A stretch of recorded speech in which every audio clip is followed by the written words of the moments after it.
नमस्कार, जन उत्तराखंड बुलेटिन में आप सभी का स्वागत है और आपके साथ मैं जुड़ी हूं लीसा। खबरों पर बात करेंगे, लेकिन उससे पहले एक नजर हेडलाइंस पर।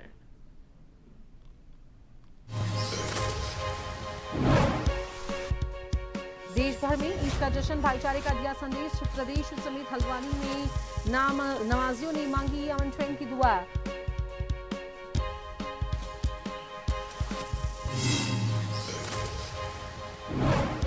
उत्तराखंड सरकार के 4 साल होने पर कार्यक्रम, रक्षा मंत्री राजनाथ सिंह हल्द्वानी में बोले, पहाड़ का पानी जवानी यहीं के काम आनी चाहिए। मुख्यमंत्री धामी साधारण नहीं धुरंधर।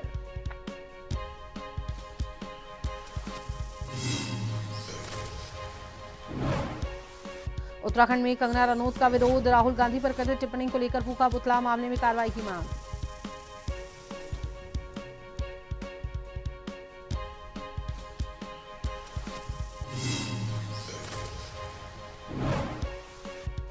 प्रोजेक्ट नंदा सुनंदा लिख रहा है सफलता की कहानी। 136 बालिकाएं फिर जुड़ी शिक्षा की मुख्यधारा से, पढ़ाई छोड़ चुकी मासूमों को मिला नया जीवन।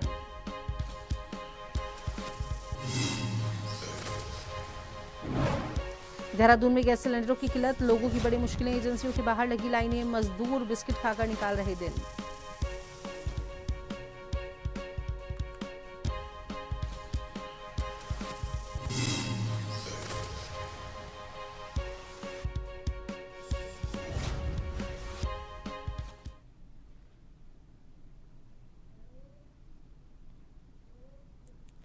हल्द्वानी में धामी सरकार के 4 साल पूरे होने के मौके पर आयोजित कार्यक्रम में रक्षा मंत्री राजनाथ सिंह ने कहा कि उन्होंने नहीं सोचा था कि उत्तराखंड इतनी तेजी से विकसित होगा। उन्होंने कहा कि पहाड़ का पानी और जवानी अब यहीं के काम आनी चाहिए। रक्षा मंत्री ने मुख्यमंत्री पुष्कर सिंह धामी की तारीफ करते हुए कहा कि वे साधारण नहीं बल्कि धुरंधर हैं। उन्होंने कहा कि धामी के नेतृत्व में प्रदेश ने विकास की नई रफ्तार पकड़ी है और लगातार आगे बढ़ रहा है। वहीं मुख्यमंत्री पुष्कर सिंह धामी ने अपने संबोधन में रक्षा मंत्री का स्वागत करते हुए उन्हें अजात शत्रु बताया। उन्होंने कहा कि उनका अनुभव और मार्गदर्शन प्रदेश के लिए हमेशा महत्वपूर्ण रहा है और उनकी मौजूदगी से कार्यक्रम में नई ऊर्जा आई है।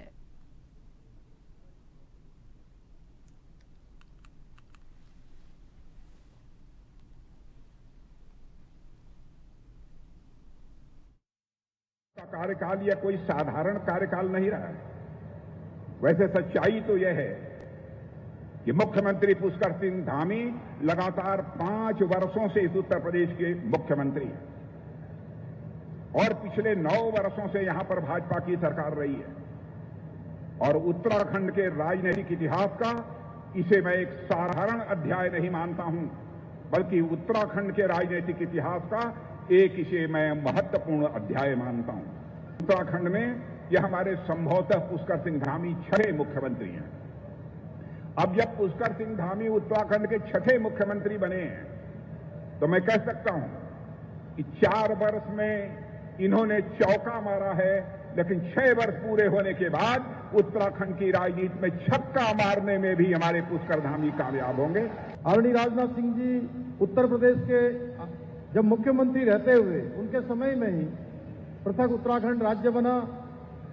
हम सबका, उत्तराखंड वासियों का लंबे समय का स्वप्न साकार हो सका और उनके सहयोग और मार्गदर्शन से प्रदेश के समग्र विकास की नींव रखी गई।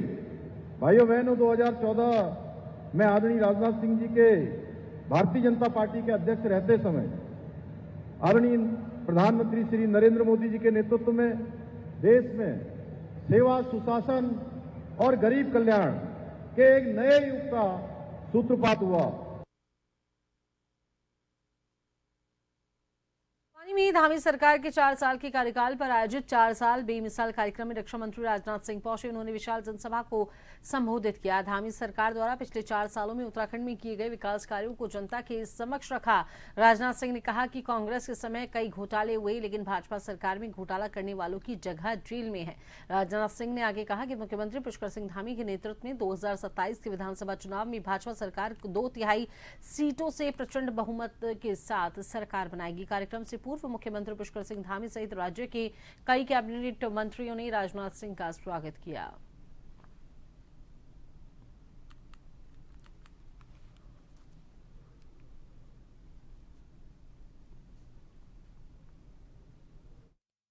ऐतिहासिक कार्यकाल हुआ है और लोगों ने मन बना लिया है कि अगली बार तीसरी बार हम हैट्रिक करेंगे और भारतीय जनता पार्टी को भारी सफलता मिलेगी धामी जी के नेतृत्व में, मोदी जी के नेतृत्व में।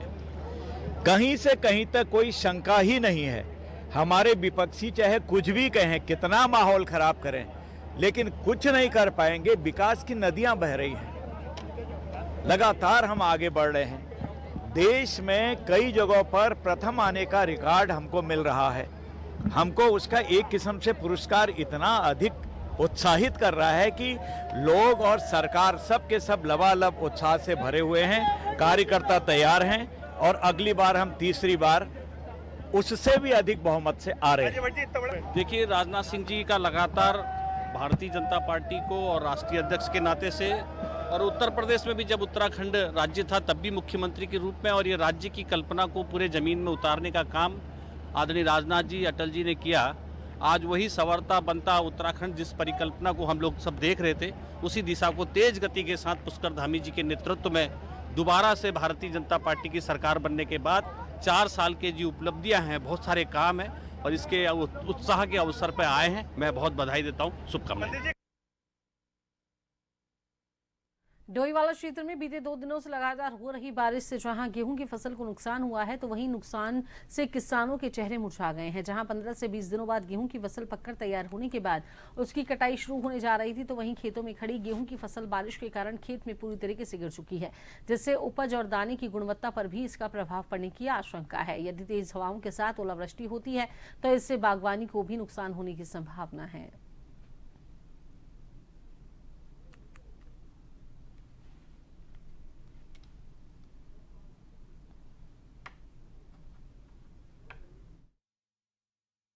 ये है उस बात सबसे अच्छी बात ये हुई कि उसमें हवा नहीं चली है।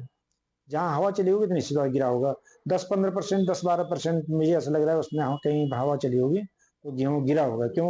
बालियां भारी होने से वजनी हो जाता गेहूं, तो नीचे गिरा होगा। तो जहाँ गेहूं गिरा होगा उससे फायदा नहीं होगा, उससे नुकसान होगा। थोड़ा सा नुकसान ही होगा, गेहूं काला पड़ जाएगा या कहीं पे गलने की संभावना हो जाएगी, या कि जहाँ हवा चली गई तो हवा ले ली गेहूं ने, तो गेहूं का दाना जो होता है वो बारीक पड़ जाता है उसमें। और वैसे जो फलदार पेड़ हैं, फलदार पेड़ों में हवा नहीं चली है, हल्की बारिश आई है, तो बारिश से फलदार पेड़ों के लिए तो फायदा ही हुआ है, नुकसान नहीं हुआ है। जहाँ वाला क्षेत्र में तमाम इस समय प्रदेश में बारिश हुई है, लेकिन इस समय जो डोईवाला क्षेत्र है किसानों से जुड़ी हुई, यहाँ के इस क्षेत्र को, जैसे शुगर फैक्ट्री है, तमाम हमारे क्षेत्र के किसान गेहूं को और गन्ने को ज्यादा, उसको प्रजाति को ज्यादा बढ़ाते थे। गेहूं का नुकसान यहाँ पर लगभग 50%, 60% के करीब गेहूं का हुआ जो गिर गई। लेकिन इस समय कच्ची बाल है, गिरने से किसानों को नुकसान हुआ है। तो नुकसानों में सरकार से कहेंगे, हमारी सरकार से, उत्तराखंड सरकार से, कि इसका तहसील स्तर पर निरीक्षण कर और किसानों को मुआवजा देने की एक इसमें वो होना चाहिए कि जिस प्रकार नुकसान हुआ उसी प्रकार से उसको मुआवजा दिया जाए किसानों। उत्तराखंड के कालाडूंगी में जहां सफाई कर्मचारियों की हड़ताल ने पूरे शहर की सफाई व्यवस्था को ठप कर दिया है, तो वहीं नवरात्र और ईद जैसे बड़े त्योहारों के बीच शहरवासी गंदगी और बदबू के बीच त्योहार मनाने को मजबूर हैं। कालाडूंगी नगरपालिका क्षेत्र में सफाई कर्मचारियों की हड़ताल पर जाने के बाद हालात बदतर हो गए हैं। शहर के मुख्य बाजार से लेकर वार्डों तक कूड़े के ढेर लगे हुए हैं। त्योहारों के इस सीजन में जहां बाजारों में रौनक होनी चाहिए थी, वहां गंदगी और बदबू ने लोगों की परेशानियों को बढ़ा दिया है।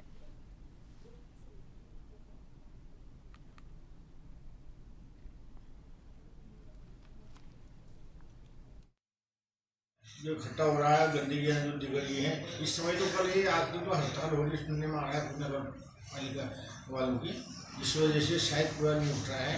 लेकिन ये तो एक चिंता का विषय है, कूड़ा इकट्ठा होना, और इससे कई किस्म की बीमारियाँ, जैसे प्रदूषण खराब होता है, वायु प्रदूषण खराब होगा, उससे सांस, खांसी, निमोनिया और जुकाम वगैरह किस्म की बीमारियों का ज़्यादा ही प्रकोप होता है।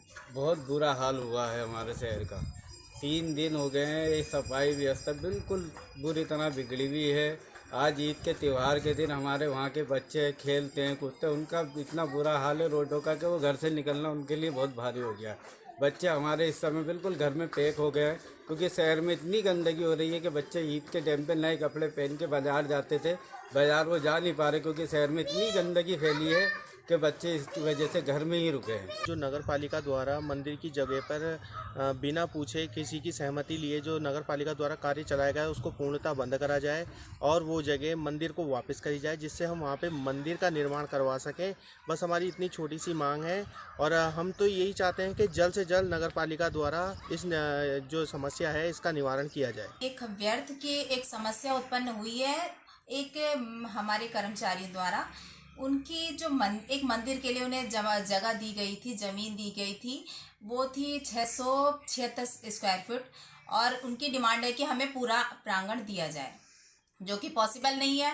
ये कोई यहाँ पर एसडीएम का दरबार या डीएम का दरबार तो लगा नहीं है जो हम किसी को ज़मीन बांटते फिर। हमने तो पूरे साल भर कोशिश करी है कि हमें ज़मीन भूमि दी जाए, जो हमें उपलब्ध नहीं मिली है। तो ये किस आधार पे, ये समस्या ही गलत है। ये जो इन्होंने समस्या क्रिएट की है, ये नगर पालिका में नहीं जाके ये तहसील में जाके ये समस्या क्रिएट करते। जहां देश भर में ईद का त्यौहार हर्षोल्लास के साथ मनाया जा रहा है, तो वहीं डोईवाला के तेलीवाला में भी ईद के पर्व पर लोगों में खासा उत्साह देखने को मिला। सुबह डोईवाला के तमाम क्षेत्रों में ईद की नमाज अदा करके लोगों ने देश में अमन चैन की दुआ की, तो वहीं एक दूसरे को गले लगाकर ईद की मुबारकबाद देते हुए लोग नजर आए।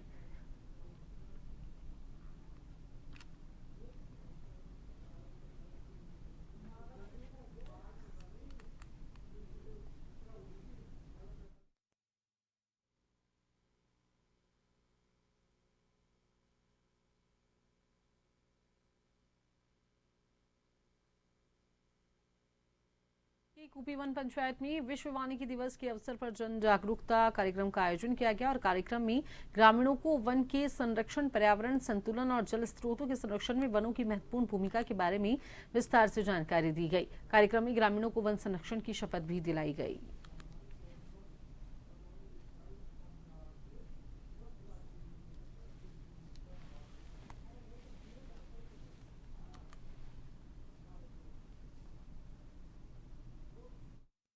कमिश्नर वन प्रभाग रामनगर के निर्देशन में ग्राम सभा कूपी में विश्व वन दिवस के रूप में मनाया गया, जिसमें कूपी वन पंचायत भवन में इसका आयोजन किया गया। उसमें क्षेत्र पंचायत सदस्य कूपी, ग्राम प्रधान, सरपंच एवं ग्रामीण द्वारा प्रतिभाग किया गया।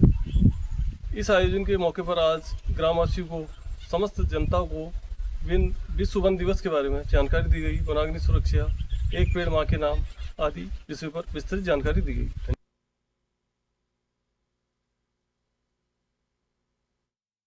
तो चलिए इसी बीच वक्त तो चला है एक छोटे से ब्रेक का।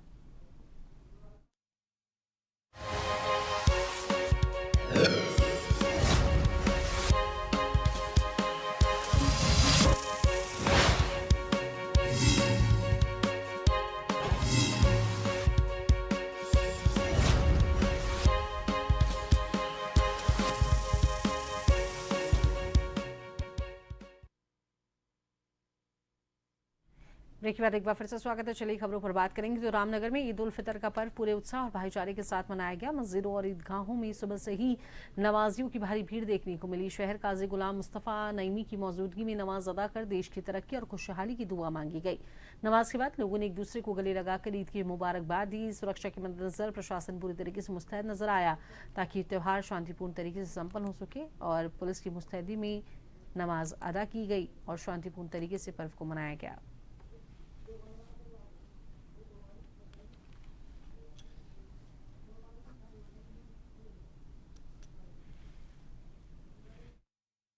का दिन है और चूँकि पूरा महीना मुसलमान अल्लाह की बंदगी और इबादत में रखे होते हैं, तो हमारा मैसेज यही कि जो अच्छी आदतें हमने पूरे महीने में अपनाई हैं वो पूरे साल बाकी रहें और बतौर ख़ास वक्त की पाबंदी और वक्त की कदर करें। अपने वक्त को बेमतलब और बेमकसद कामों में ना गुजारें, फिजूल खर्ची से बचें और अपने आप को अच्छे काम और अच्छी चीज़ों में इस्तेमाल करें। चंपावत जिले में ईद उल फितर का त्यौहार हर्षोल्लास और आपसी भाईचारे के साथ मनाया गया। लोहा घाट, टनकपुर और बनबसा की ईदगाहों में सुबह नमाज अदा की गई। सुरक्षा व्यवस्थाओं को लेकर एसपी रेखा यादव ने खुद मोर्चा संभाला और क्षेत्र का निरीक्षण उन्होंने किया। नमाज के बाद मुस्लिम समुदाय ने एक दूसरे को गले मिलकर मुबारकबाद दी, शुभकामनाएं दी और इमाम अख्तर हुसैन ने मुल्क में अमन चैन और तरक्की के लिए विशेष दुआ करवाई।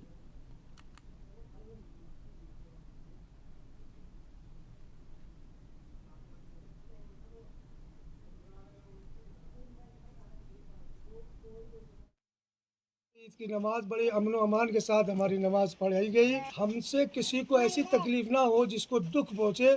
हमारे हिंदुस्तान जो है बड़े अमन व अमान का हिंदुस्तान है। ये एक सोने की चिड़िया है। हमने अपने हिंदुस्तान के लिए भी दुआ की, अल्लाह ताला हमारे हिंदुस्तान को और लोगों की बुरी नज़रों से बचने की तौफीक अता फरमाए और इसे हमेशा सोने की चिड़िया था और चिड़िया है और चिड़िया रहेगा। अच्छे से ईद मनाई गई, प्रशासन का बहुत अच्छा सहयोग मिला और मैं अपने माननीय मुख्यमंत्री मुख्यमंत्री का भी पूरा सहयोग करना चाहता हूँ कि पूरे प्रशासन की टीम पहुंची, अच्छी तरह शांति व्यवस्था यहाँ नमाज अदा कराएगी। हर साल की भांति इस वर्ष भी नमाज ईद उल फितर की नमाज अदा की गई। संदेश ये देना चाहेंगे, जन जन को हम जागरूक करते हैं कि कोई ऐसा माहौल शांति का न बिगड़े। हम लोग को समझाते रहते हैं, मस्जिद में भी इमाम साहब हमारे काफ़ी अच्छे इमाम साहब है, समझाते रहते हैं दूसरे को कि अपनी तरफ से कोई माहौल बिगाड़ने की कोशिश ना करी जाए।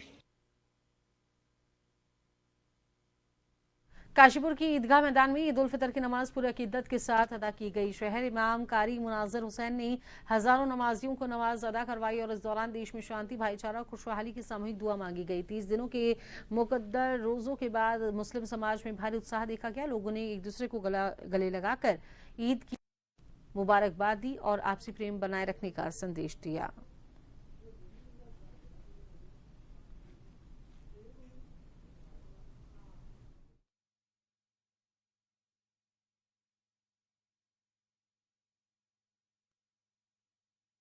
आज हमारा यह ईद का पैगाम है, ईद की नमाज पढ़ना है। ये हिंदू मुस्लिम भाईचारे का प्रतीक है। आज बहुत बढ़िया लग रहा है ईदगाह पाकर। कल बारिश थी तो थोड़ा सा लग रहा था कि नमाज नहीं हो पाएगी, मगर आज मौसम अल्लाह ने इतना बढ़िया कर दिया कि सब लोग नमाज पढ़ने आए ईदगाह पर। आज हमारे काशीपुर में ईदगाह पर ईद उल फितर की नमाज शांतिपूर्वक अदा हुई और सारे लोगों ने, काशीपुर शहर के हजारों लोगों ने ईद की नमाज अदा की, जिसमें कि शहर इमाम हमारे, उन्होंने हिंदुस्तान के लिए, अपने मुल्क के लिए, अपने काशीपुर के लिए, अमन शांति के लिए दुआ की और सभी लोगों ने, हिंदू मुस्लिम भाइयों ने, सब ने मिलकर बड़ी शांतिपूर्वक ईद मना रहे हैं। इस काशीपुर का इतिहास रहा है, भाईचारा यहाँ बना रहा है। तो बात अब रुड़की की। रुड़की में ईद उल फितर का पर्व पूरे उत्साह और हर्षोल्लास के साथ मनाया गया। भाईचारे के साथ इसे मनाया गया। नगर की मुख्य ईदगाह में हजारों अकीदतमंदों ने एक साथ नमाज अदा कर देश में अमन चैन की दुआ मांगी और इस दौरान गंगा जमुना तहजीब की मिसाल देखने को मिली, जहां कांग्रेस नेता एडवोकेट महिपाल सिंह ने नमाजियों पर पुष्प वर्षा कर उनका स्वागत किया और मिठाइयां बांटी। तो वहीं प्रशासन ने सुरक्षा के पुख्ता इंतजाम किए और ड्रोन कैमरों से पूरे क्षेत्र की निगरानी की गई।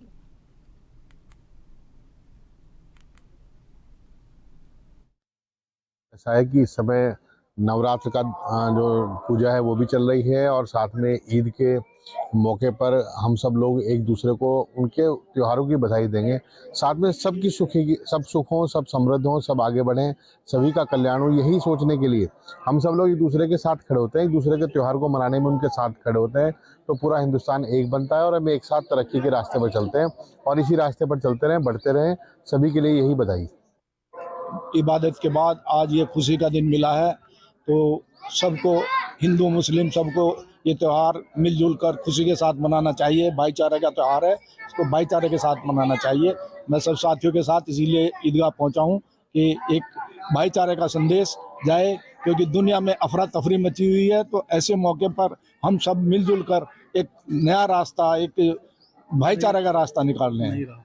किस तरह की व्यवस्था है आज भीड़ है? बहुत भीड़ है और प्रशासन की ठीक व्यवस्था है और हमारे कांग्रेस पार्टी वालों ने भी अच्छी व्यवस्था बनाई हुई है। तो वहीं उत्तराखंड में आगामी विधानसभा चुनावों को देखते हुए मुख्यमंत्री धामी ने मंत्रिमंडल विस्तार के बाद अब उनके जो मंत्रिमंडल का जो विस्तार हुआ उसके बाद अब सियासत लगातार तेज हो गई है। कांग्रेस प्रदेश उपाध्यक्ष सूर्यकांत धस्माना ने सरकार पर तीखा हमला बोला। उन्होंने कहा कि कार्यकाल का बड़ा हिस्सा बीतने के बाद ये विस्तार बेअसर रहेगा। धस्माना के अनुसार महत्वपूर्ण विभाग एक ही हाथ में रहने से शिक्षा और स्वास्थ्य जैसे क्षेत्रों में कामकाज प्रभावित हुआ है।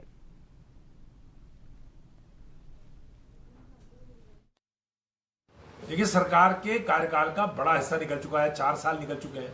8-10 महीने बाद चुनाव होने हैं विधानसभा के, आचार संहिता लग जाएगी। अब काम करने की गुंजाइश कहाँ है?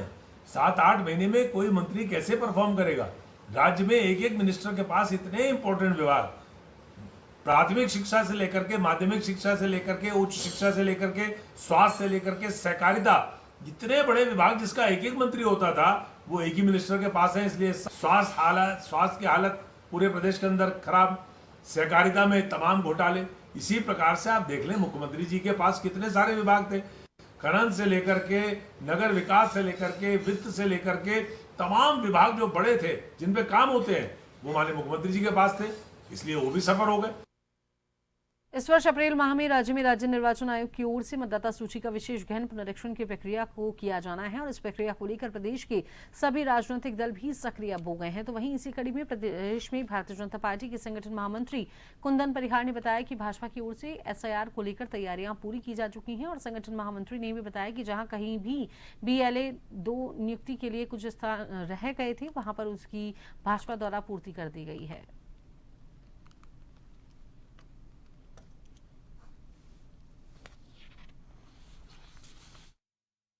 SIR को लेकर के हमारी तैयारियां पहले से चल रही है और हम समझते हैं कि हमारे इस बीच जहां किसी कारणों से हमारे BLA 2 में थोड़ी कमी आई थी, हमने उसकी रिक्तता को पूर्ति कर दी है और कुछ ही दिनों के पश्चात हम लोग अपने सारे के सारे जो है BLA 2 बना लेंगे और जो भी इसमें गाइडलाइन राज्य चुनाव आयोग की आएगी उसके अनुसार हम लोग और हमारे कार्यकर्ता BLA 1 हो, BLA 2 हो या हमारे अन्य कार्यकर्ता हो उनको सहयोग प्रदान करेंगे और जो भी SIR की प्रक्रिया होगी उसका पालन करेंगे। देहरादून जिले में बालिकाओं को शिक्षा की मुख्यधारा से जोड़ने के लिए प्रोजेक्ट नंदा सुनंदा सफलता की नई इबारत लिख रहा है। जिलाधिकारी सविन बंसल की पहल पर जिले के ऐसी 136 बालिकाओं को चिन्हित किया गया है जिन्होंने पारिवारिक परिस्थितियों और आर्थिक तंगी के कारण पढ़ाई को छोड़ दिया। प्रशासन ने सख्त SOP के जरिए पारदर्शिता सुनिश्चित की है जिसमें टीमें खुद घर जाकर सत्यापन कर रही हैं। CSR के माध्यम से संसाधन जुटाकर सीधे ICDS विभाग को सौंपे जा रहे हैं ताकि प्राइमरी से लेकर उच्च शिक्षा तक बेटियों का भविष्य सुरक्षित हो सके।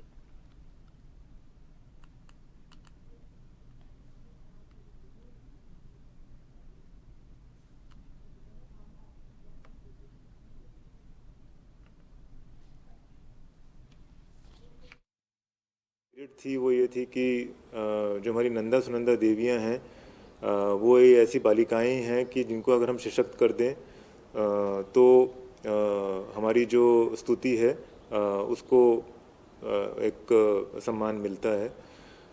इस तरह से ये आज हमारा 14th संस्करण था जिसमें आज हम अगर एडअप करें तो हमारी 136 ऐसी बालिकाएं जनपद में अपनी पढ़ाई रिज्यूम कर चुकी हैं और वो अपनी professional courses primary secondary graduation उसमें अपनी कंटिन्यूटी मेंटेन कर चुकी हैं।